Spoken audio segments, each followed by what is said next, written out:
जय श्री राम, राधे राधे, जय श्री कृष्णा। श्री जी चैनल में आप सभी श्रोताओं का हार्दिक अभिनंदन है।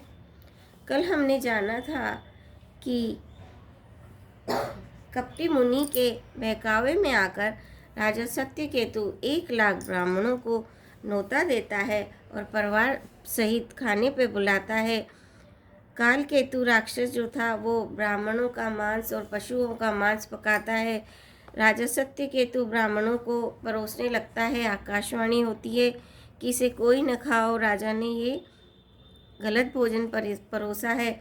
तो ब्राह्मणों का श्राप राजा को लगता है और राजा के परिवार में कोई नहीं रहता। उसके परिवार के सब जने मारे जाते हैं। आगे चलते हैं। भरद्वाज सुनु जाहि जब होय विधाता वाम, दूरी मेरु सम जनक जम, ताहि ब्याल समधाम। सियापति रामचंद्र की जय, पवन पुत्र हनुमान की जय। याज्ञवल्क्य जी कहते हैं, भरद्वाज सुनो, विधाता जब जिसके विपरीत होते हैं तो उसके लिए धूल सुमेरु पर्वत के समान भारी और कुचल डालने वाली, पिता यम के समान और रस्सी सांप के समान काट खाने वाली हो जाती है। हे मुनि सुनो, समय पाकर वही राजा परिवार सहित रावण नाम का राक्षस हुआ। उसके 10 सिर और 20 भुजाएं थी। वह बड़ा ही प्रचंड शूरवीर था। अरिमर्दन नाम का जो राजा का छोटा भाई था, वह बल का धाम कुंभकर्ण हुआ। उसका जो मंत्री था, जिसका नाम धर्मरुचि था, वह रावण का सौतेला छोटा भाई हुआ। उसका विभीषण नाम था, जिसे सारा जगत जानता है। वह विष्णु भक्त और ज्ञान विज्ञान का भंडार था। और जो राजा के पुत्र और सेवक थे, वे सभी बड़े भयानक राक्षस हुए। वे सब अनेकों जाति के मन माना रूप धारण करने वाले दुष्ट, कुटिल, भयंकर, विवेक रहित, निर्दयी, हिंसक, पापी और संसार भर को दुख देने वाले हुए। उनका वर्णन नहीं किया जा सकता।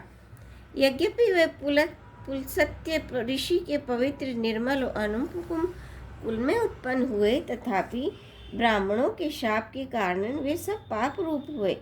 तीनों भाइयों ने अनेकों प्रकार की बड़ी ही कठिन तपस्या की, जिसका वर्णन नहीं किया जा सकता। उनका उग्र तप देखकर ब्रह्मा जी उनके पास गए और बोले, हे तात, मैं प्रसन्न हूँ, वर मांगो।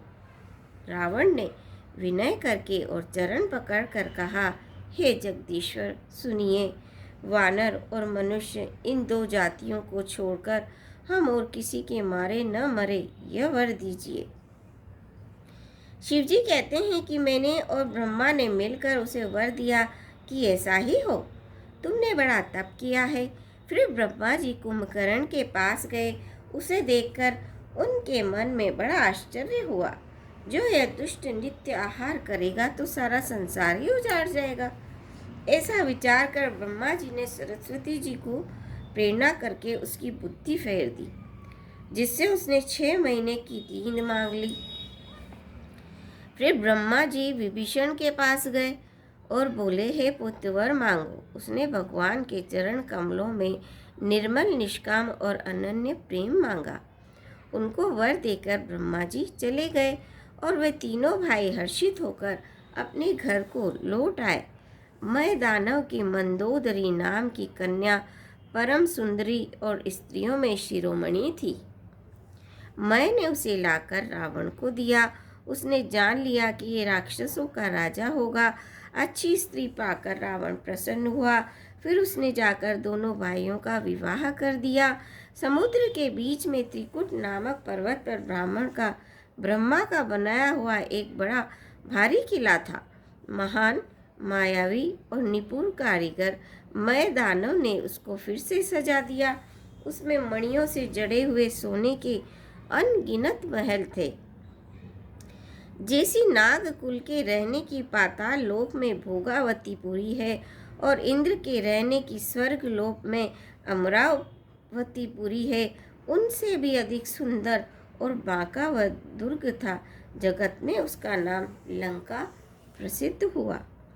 उसे चारों ओर से समुद्र की अत्यंत गहरी खाई घेरे हुए हैं। उस दुर्ग के मणियों से जड़ा हुआ सोने का मजबूत परकोटा है, जिसकी कारीगरी का वर्णन नहीं किया जा सकता। भगवान की प्रेरणा से जिस कल्प में जो राक्षसों का राजा रावण होता है, वही शूर प्रतापी अतुलित बलवान अपनी सेना सहित उस पुरी में बसता है। पहले वहाँ बड़े बड़े योद्धा राक्षस रहते थे। देवता ने उन सबको युद्ध में मार डाला। अब इंद्र की प्रेरणा से वहाँ कुबेर के 1 करोड़ रक्षक यक्ष लोग रहते हैं। रावण को कहीं ऐसी खबर मिली, तब उसने सेना सजाकर किले को जा घेरा। उस बड़े विकट योद्धा और उसकी बड़ी सेना को देखकर यक्ष अपने प्राण लेकर भाग गए। तब रावण ने घूम फिरकर सारा नगर देखा। उसकी स्थान संबंधी चिंता मिट गई और उसे बहुत ही सुख हुआ। उस पुरी को स्वाभाविक ही सुंदर और बाहर वालों के लिए दुर्गम अनुमान करके रावण ने वहां अपनी राजधानी कायम की। योग्यता के अनुसार घरों को बांटकर रावण ने सब राक्षसों को सुखी किया। एक बार वह कुबेर पर चढ़ दौड़ा और उससे पुष्पक विमान को जीत कर ले आया। फिर उसने जाकर एक बार खिलवाड़ी में कैलाश पर्वत को उठा लिया और मानो अपनी भुजाओं का बल तोलकर बहुत सुख पाकर वह वहां से चला आया। सुख, संपत्ति, पुत्र, सेना, सहायक, जय, प्रताप, बल, बुद्धि, बड़ाई, ये सब उसके नित्य नए वैसे ही बढ़ते जाते थे जैसे प्रत्येक लाभ पर लोभ बढ़ता है। अत्यंत बलवान कुंभकर्ण सा उसका भाई था, जिसके जोड़ का योद्धा जगत में पैदा ही नहीं हुआ। वह मदिरा पीकर 6 महीने सोया करता था। उसके जागते ही तीनों लोकों में तहलका मच जाता था। यदि वह प्रतिदिन भोजन करता तो संपूर्ण विश्व शीघ्र ही खाली हो जाता। रणधीर ऐसा था जिसका वर्णन ही नहीं किया जा सकता। लंका में उसके ऐसे असंख्य बलवान वीर थे। मेघनाथ रावण का बड़ा लड़का था, जिसका जगत में योद्धाओं में पहला नंबर था। रण में कोई भी उसका सामना नहीं कर सकता था। स्वर्ग में तो उसके भय से नित्य भगदड़ मची रहती थी। कुमुख अकंपन कुली सरद धूम केतु अतिकाय, एक एक जत जीत सक ऐसे सुबट निकाय। सियापति रामचंद्र की जय, पवन पुत्र हनुमान की जय। मंगल भवनी अमंगल हारी, दबौ सुदशरथ अजिर बिहारी।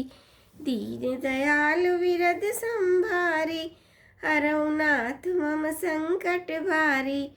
श्रोता, आज के लिए बस इतना ही। कल आपसे फिर भेंट होगी। आशा है आप मेरे चैनल को सब्सक्राइब करेंगे, वीडियो को लाइक करेंगे, शेयर करेंगे। धन्यवाद।